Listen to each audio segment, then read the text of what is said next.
नमस्कार। छत्तीसगढ़ में विधानसभा चुनाव के ठीक पहले उठापटक तेज हो गई है। सभी पार्टियां अपने अपने तरीके से काम में जुट गई हैं। चुनाव के मद्देनजर जहां भारतीय जनता पार्टी ने अपनी पार्टी में कसावट लाने की कोशिश की है, तो वहीं कांग्रेस ने भी अपना जो इंटरनल सर्वे कराया है, उस इंटरनल सर्वे के आधार पर उसने भी अपनी पार्टी में फेरबदल शुरू कर दिया है या फेरबदल किया है।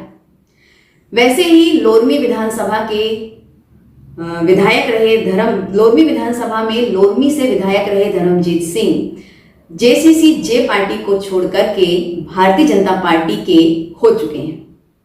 ये छत्तीसगढ़ की राजनीति के लिए बहुत बड़ी खबर है। इसलिए बहुत बड़ी खबर है क्योंकि 4 बार कांग्रेस के विधायक रहे धर्मजीत सिंह अपने क्षेत्र में बहुत बड़ा नाम रखते हैं। उनका बहुत बड़ा कद है, उनका बहुत वजन है उस क्षेत्र में। जब उन्होंने अपनी राजनीतिक पारी की शुरुआत की थी 1998 में, तब से उन्हें अपने क्षेत्र में एक बहुत जनप्रिय नेता के रूप में जाना जाता है। वो हमेशा जनता के सुख दुख में खड़े होते हैं। धर्मजीत सिंह ने कई बार सार्वजनिक स्थानों पर ये कहा है कि धर्मजीत सिंह को धर्मजीत लोरमी की जनता ने बनाया है। इसलिए धर्मजीत सिंह का जो पूरा जीवन है वो उनकी जनता को समर्पित है। शायद इसी वजह से लोरमी में धर्मजीत सिंह को एक्स्ट्रा मान सम्मान मिलता है या बहुत अलग नजरिए से देखते हैं। जनता उन पर बहुत विश्वास करती है।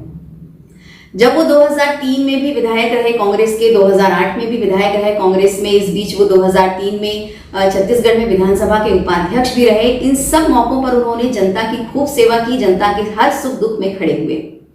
जब उन्होंने कांग्रेस छोड़ी, तब उन्होंने जो छत्तीसगढ़ के प्रथम मुख्यमंत्री रहे दिवंगत अजीत जोगी, उनके साथ मिलकर के जो नई पार्टी का गठन किया गया था जेसीसी, उसमें शामिल होकर के उन्होंने लोरमी से चुनाव लड़ा। उसमें भी वो विजयी हुए। लेकिन उनके दिवंगत होने के बाद पार्टी के नए अध्यक्ष बने अजीत जोगी के पुत्र अमित जोगी ने उन्हें 2022 से पार्टी से निष्कासित कर दिया। जब उनको पार्टी से निष्कासित किया गया, तब छत्तीसगढ़ की राजनीति में काफी हलचल हुई। ये कयास लगाए जाने लग गए कि अब धर्मजीत सिंह किस तरफ जाएंगे, क्योंकि धर्मजीत सिंह जिस तरफ जाएंगे वो पार्टी मजबूत तो होगी ही, लेकिन वो सीट भी उस पार्टी के पाले में जाएगी। हालांकि इस निष्कासन वाली जो खबरें थी वो हालांकि 1.5 साल पुरानी खबर है ये, लेकिन उस समय भी धर्मजीत सिंह ने अपना मुंह नहीं खोला था और उन्होंने ये नहीं बताया था कि वो आखिर किस तरफ जाएंगे। लेकिन समय समय पर उन्होंने ये कहा था कि आने वाले समय में ये स्पष्ट हो जाएगा कि धर्मजीत सिंह किस पार्टी का दामन थामेंगे, क्योंकि सेवा करने के लिए या जनता के बीच जाने के लिए किसी ना किसी का दामन तो थामना ही पड़ेगा।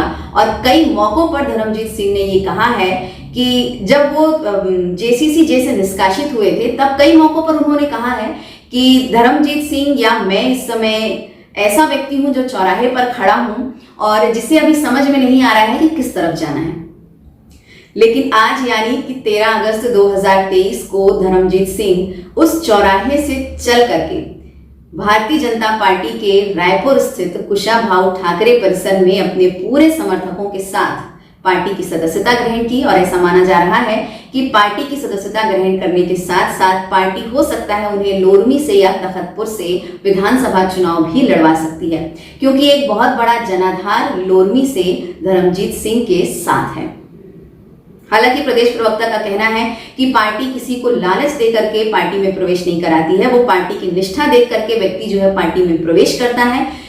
व्यक्ति की काम करने की जो मंशा है वो देखी जाती है और उसकी ईमानदारी देखी जाती है, तब फिर व्यक्ति को पार्टी में प्रवेश दिलाया जाता है। लेकिन ये सारे कयास तो तब स्पष्ट हो जाएंगे जब भारतीय जनता पार्टी की तरफ से प्रत्याशियों की सूची सामने आएगी और जब धर्मजीत सिंह को टिकट मिलेगा। आने वाले समय में ये भी देखना दिलचस्प होगा कि धर्मजीत सिंह को यदि भारतीय जनता पार्टी की तरफ से टिकट मिलती है विधानसभा की, तो निश्चित तौर पर ये माना जाएगा कि जो लोरमी की जो सीट है वो भारतीय जनता पार्टी के पाले में जा सकती है, क्योंकि भारतीय जनता पार्टी क्या हर पार्टियां एक एक सीट के लिए समीकरण बैठा रही है, लेकिन कहीं कहीं कोई समीकरण सटीक भी बैठ सकते हैं।